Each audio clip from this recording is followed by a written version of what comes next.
Quinn Talon was bleeding from his butt. His rear end had just scraped hard against the asphalt as two bullies used their superpowers to throw him around like a rag doll. He examined his road rash through the hole in his torn pants. It was tender to his touch. The bullies raced over and wailed on him with punches and kicks as he curled into a protective ball. It made Quinn feel like the weakest person on Earth. To everyone else, it looked like he didn't have powers. And that was a big deal because everybody, and he meant everybody, on this planet had a superpower. If they didn't get it naturally, then they bought enhancements to give them powers. The bullies laughed. "You're such a weakling," his friend chuckled. "Defend yourself, loser."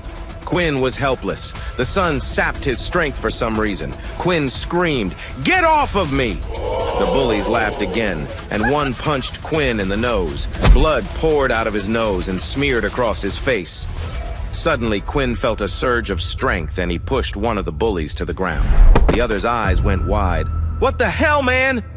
The first bully scrambled to his feet. "I just tripped is all. Let's get out of here before the teachers show up." The bullies ran off, leaving Quinn confused. The school bells chimed, signaling it was time for class. The two assholes left, and Quinn was grateful.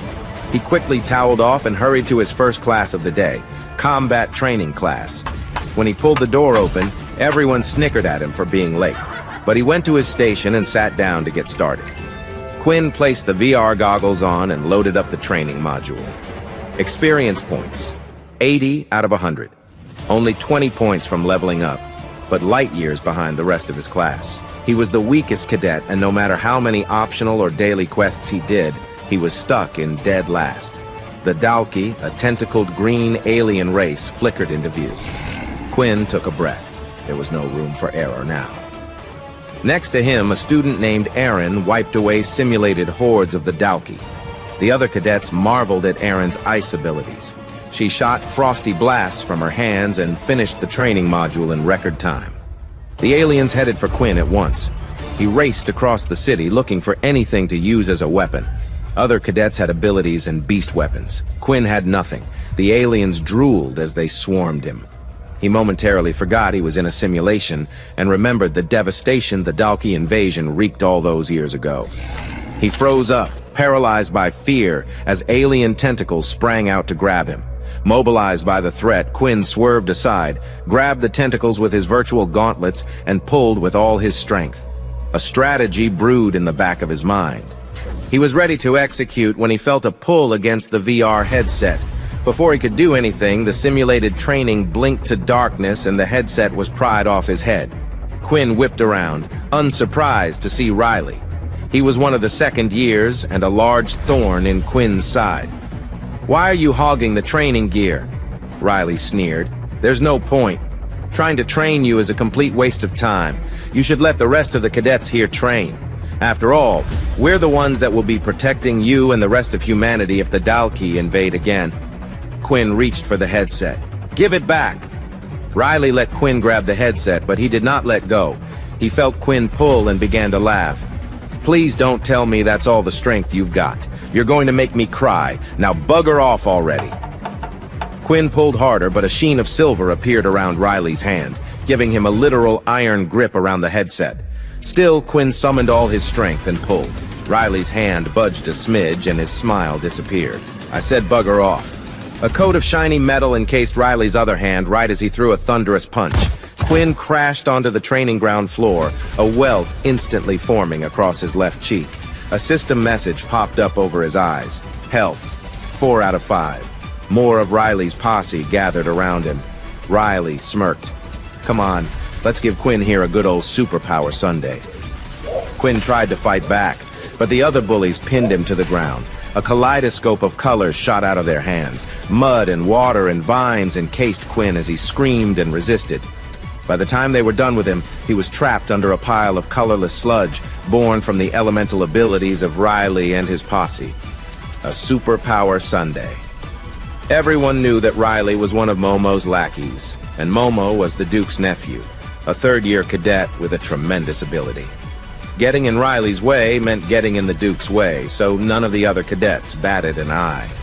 Even the combat instructor turned a blind eye. "Time to train," Riley called out to his posse. "Talentless Talon will be gone tomorrow. Even if he manages not to place last at the Apex trials, they'll be sending his weak ass home. Oh wait, he doesn't even have a home to go back to. They left Quinn Talon tangled in vines, covered in sludge, and crushed under the weight of their abilities. After class, Quinn headed to his mother's grave. His system blared with the same message over and over. Health, 1 out of 5. Replenish your health by eating food. Quinn wished he had a way to silence the useless system. It had done nothing for him so far. He took the train out of the military academy and back into the city, where he arrived at the cemetery. He laid out flowers by his mother's grave. "Today marks 8 years since you left, Mom," Quinn said wistfully. "I miss you every day." His mother had fought valiantly during the height of the Dalki invasion, but she never returned. Quinn didn't know the true extent of his mother's contributions during the war. He could only imagine that she was a war hero, to be buried alongside other fallen soldiers of the war. Quinn thought of the one thing that his mother left him: a dusty old grimoire with bony grooves and a steel lock. Days before joining the military academy, Quinn had managed to open the book. Rather than provide him with an ability, the book flew straight into his chest. When he woke up the next day, a so-called system had been installed within him. Quinn clutched his chest, remembering that fateful night. "Mom, what exactly is this system you left me? I get these messages and statistics, but what help is it to know that I have 10 points of strength and 5 points of health? Every day it gives me a quest, and every day I've been gaining some experience points. But what exactly does any of it mean? I don't know anyone else with a system like this." Quinn's shoulders slumped. Other people are born with powerful abilities. The other cadets have earth powers, ice abilities, and even telekinesis. My roommate has the ability to copy someone else's ability. Some of them are born with it. Others are born into families wealthy enough to purchase powerful ability books. Quinn sighed. "I thought the book you gave me would be an ability book. But instead you left with this system that hasn't given me any powers. I have no idea what's going on with it, but right now, I've got no time left, Mom. The Apex trials are tomorrow, and I'm still 20 points away from leveling up. Will I even become more powerful if I level up? Or will the system messages just get more annoying? I just wish you could give me some answers, Mom. Sometimes I wish you were still here so you could point me in the right direction." As the sun peeked out from behind the clouds, a message came up on the system. "You are being hit by direct sunlight. All stats will be halved." Quinn rolled his eyes. It was one of the many strange debuffs the system gave him. He had no idea why sunlight weakened him, but he felt it. His muscles grew weak and he felt like he was dying of thirst. He sluggishly moved his hand to brush the dirt off his mother's tombstone. "I made it to the military academy by placing first in the written test, but this is a place where abilities dictate everything. If I don't place within the top 16 of the military academy tomorrow, they'll expel me. I'll have nowhere left to go, but I won't let that happen. I'll train as hard as I can for tomorrow, Mom, and I'll make you proud." Quinn got up and took the train back to the academy dorms. He had no idea how he was going to do it, but he remembered words his mother always liked to tell him: "Where there's a will, there's a way." Quinn told himself that over and over as he stepped inside the training grounds, put on a headset, and loaded up the Dalki training module. Fighting simulated aliens did not grant him any experience points, but he used it to hone his hand-to-hand combat. Using bare fists in a duel against superpowered humans was like bringing a snowball to a shootout, but Quinn repeated his mother's mantra: "Where there's a will, there's a way." Quinn's heart sank the next morning as he saw who he would be dueling against in the first round. With the Apex trials underway, all the cadets were notified of the tournament bracket. For many, the competition would determine how many levels they'd rise up since they enlisted in the military academy. For Quinn Talon, it would determine whether he still had a place to sleep.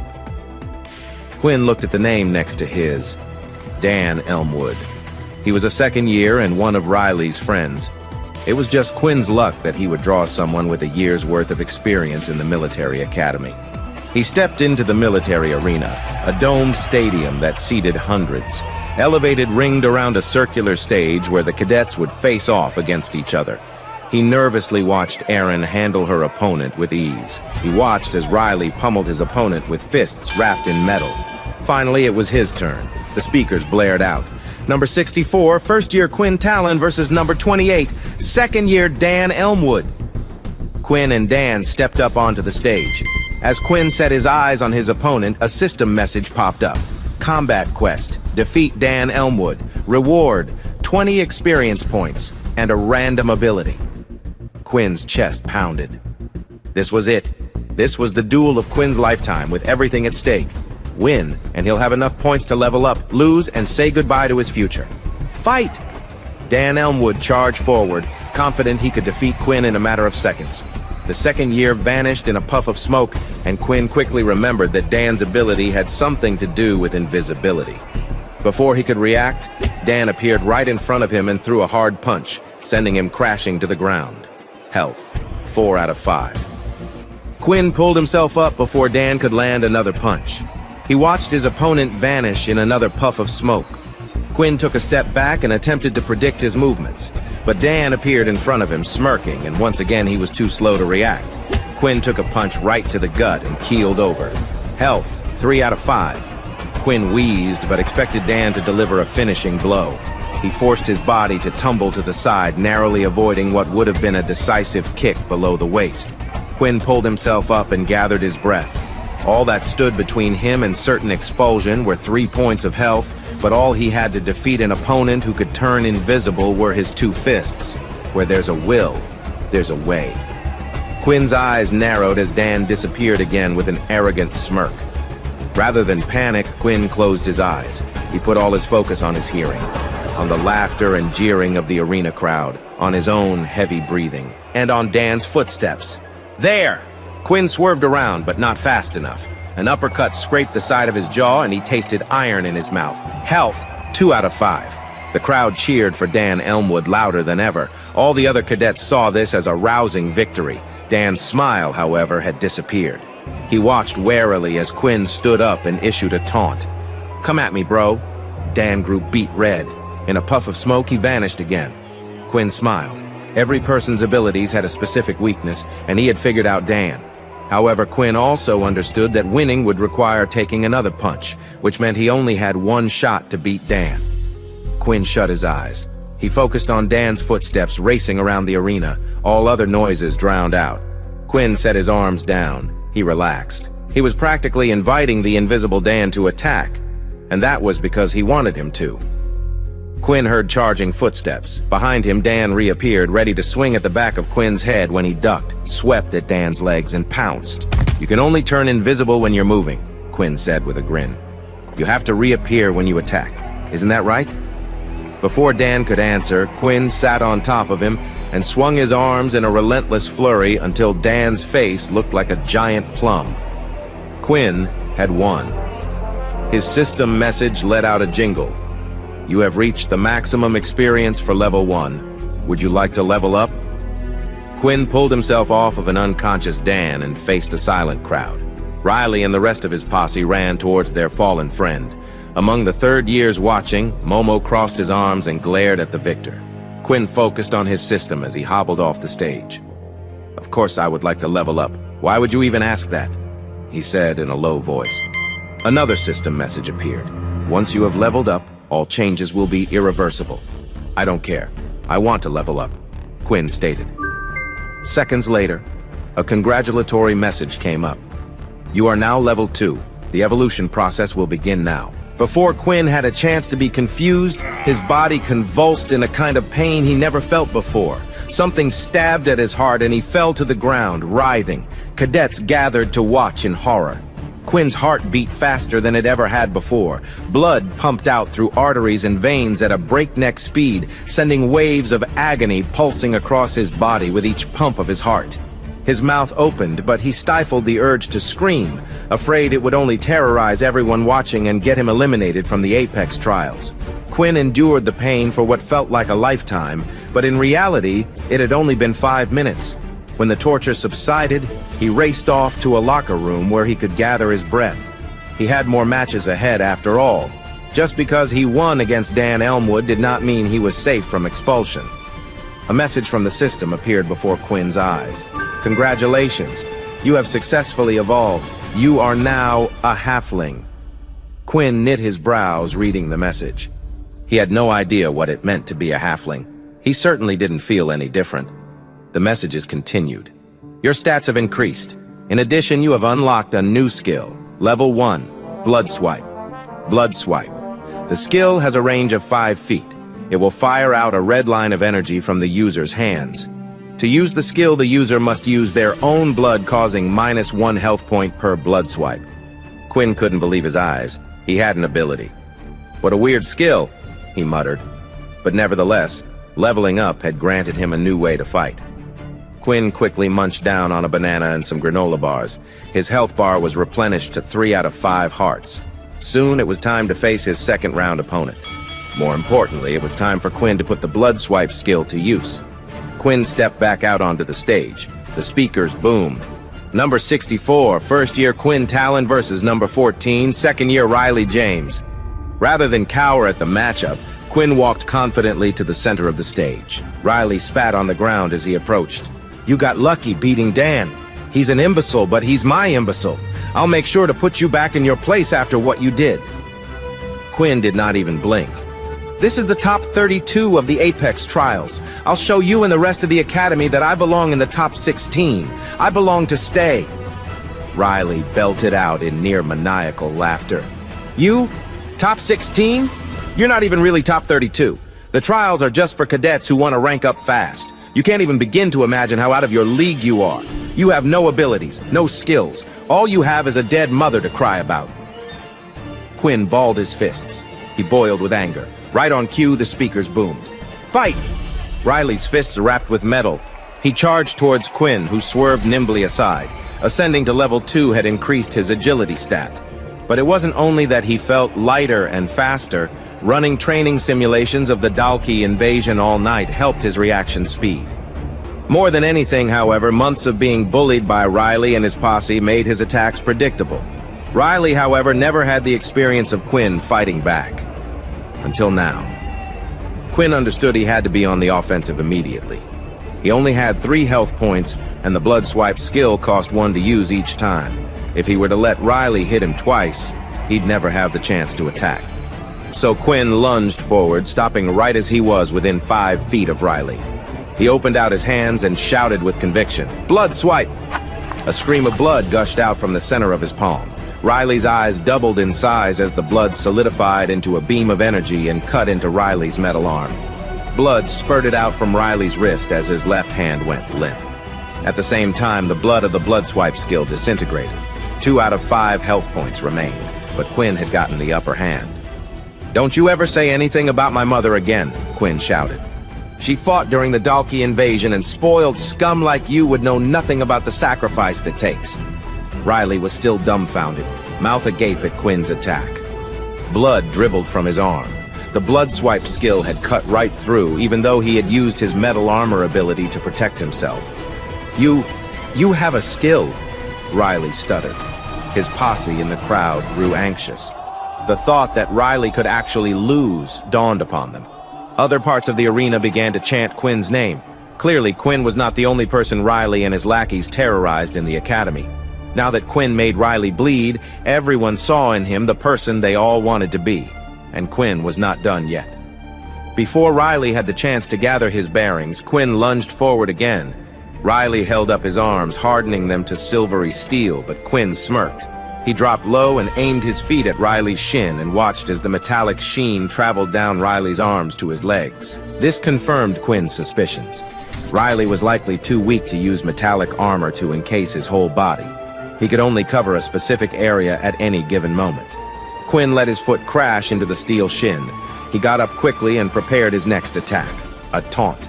"You're a brute, Riley. One day you might be formidable, but right now you're just a blowfish, puffing up to look strong." Riley snarled, triggered by Quinn's words. He rushed the first year, but Quinn dodged a metallic fist that would have taken out his 2 remaining health points in a blink. He bided his time, throwing a few jabs and blows, dodging Riley's, and waited for the perfect moment to spring his trap. "There." Quinn's eyes gleamed. "I'll beat you like I did Dan." He sent a fist flying towards Riley's face, ready to pummel it into a rotten plum. Riley's metallic armor traveled up his body, to his face, and that was when Quinn raised his knee, sending it crashing into Riley's nether region. A deafening squeal rang out from the center of the arena. Riley fell to his knees, his voice dying as he fell unconscious. The crowd went quiet for a second, then burst out in cheers for Quinn. Among the cadets who stayed silent, Momo kept a stern gaze on Quinn and walked out of the arena. He walked out to the concourse where he found the Duke of the entire military academy, Uncle. The Duke was a boulder of a man that exuded sheer power, but in the presence of his nephew, he was but a jolly old fella. "You've been doing well in the trials thus far, I hear. Think you'll win?" Momo nodded, maintaining a stoic facade. "I do, but I'd like you to change the seating to put me up against someone next round." The Duke cocked his head. "Oh, there's someone you want to face?" A sinister smile stretched across Momo's face. "There's someone I'd like to kill." He pointed a finger into the arena where the crowd could still be heard chanting a name. "Quinn! Quinn! Quinn!" The victor was on cloud 9, but little did he know he would be going up against a third year next. Quinn Talon's heart continued to pound even after he made it to the locker room. A message came up in his system. "You have defeated Riley James. 20 experience points gained, 20 out of 200. Quinn was now in the top 16.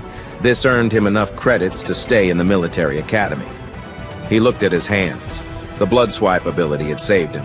The system his mother left him had saved him, right when he needed it the most. Despite being awash with relief, Quinn didn't get ahead of himself. He scarfed down 3 bananas and watched his health replenish to 4 out of 5 hearts. He ate a granola bar and returned to full health. He knew he'd need as many health points if he wanted to continue using his blood swipe ability. Another message, however, came up. "Your hunger grows. You can no longer suppress your need for blood." Before Quinn had the time to react, a military instructor walked in. "You're up, Quinn Talon." Quinn frowned. "What do you mean? I just fought." The instructor shrugged. "The third round is beginning, and you've been seeded against the first seed." Quinn blanched. "What? What are you talking about? Please follow me into the arena, now." Quinn stepped into the domed stadium in time for the speakers to announce the next match. Number 64, first-year Quinn Talon versus number 1, third-year Momo Takahashi. Quinn couldn't believe his ears. There must be something wrong.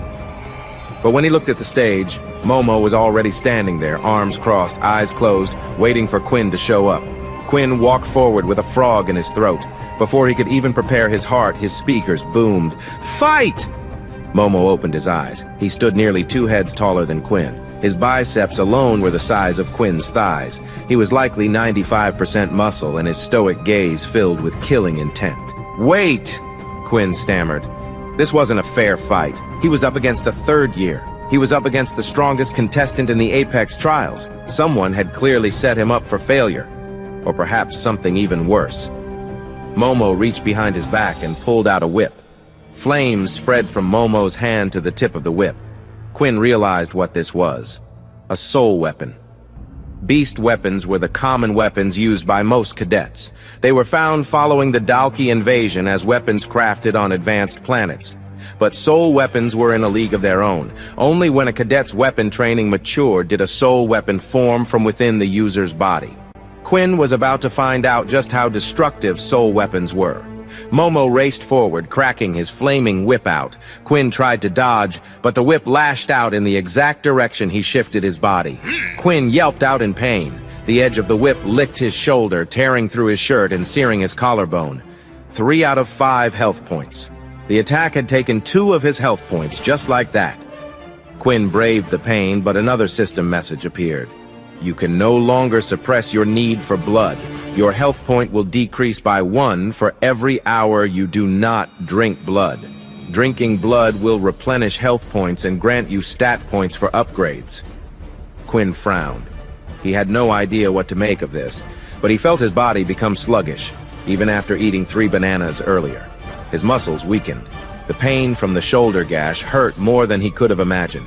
The thought of blood used to make him nauseous, but now he suddenly had a twisted craving to drink it. Momo sent the whip flying out again. Quinn tried to swerve, but once again he walked straight into the direction of the whip. Somehow, Momo was predicting exactly how Quinn was going to dodge. The flaming whip wrapped around his neck. The flames burned his skin and the whip tightened, strangling him. Quinn choked and flailed, but he could not free himself. "You are burning. 2 out of 5 health points." He grasped at the whip but seared his fingertips. "You are burning. 1 out of 5 health points." Quinn's vision grew spotty. He grew lightheaded. He saw Momo walk calmly towards him and crouch by his side. "Die, you little vermin. Go back to where the sun doesn't shine." Quinn's last health point blinked. He was dying, and no one was coming to save him. The crowd had gone silent. The only thing he could hear was his system's message. Quinn tried to free his arms, but Momo's grip was too strong. If he couldn't bring himself to hit Momo, how would he save himself? How on earth was he supposed to find blood amidst this carnage? As Quinn's thoughts cleared, he found himself fading towards unconsciousness. He thought about his mother. At last, they would be reunited in the afterlife. "I'm sorry, Mom, I tried." But right before passing out, Quinn heard a murmur in the crowd. Momo looked up, confused. "Who the hell is opening the roof?" Quinn saw the gigantic roof of the arena opening up, letting the moonlight illuminate the ground. It was a full moon night, and it wasn't just any moon. It was a blood moon. As the moonlight fell on Quinn, he felt a jolt of electricity run through his body. Momo and the rest of the crowd couldn't believe what they saw happening to Quinn. The system message chimed again. "Congratulations! You have unlocked Blood Moon Fatality." What happened next? To find out more, listen to My Vampire System only on the Pocket FM app. Click the download link below the video and start listening for free right now.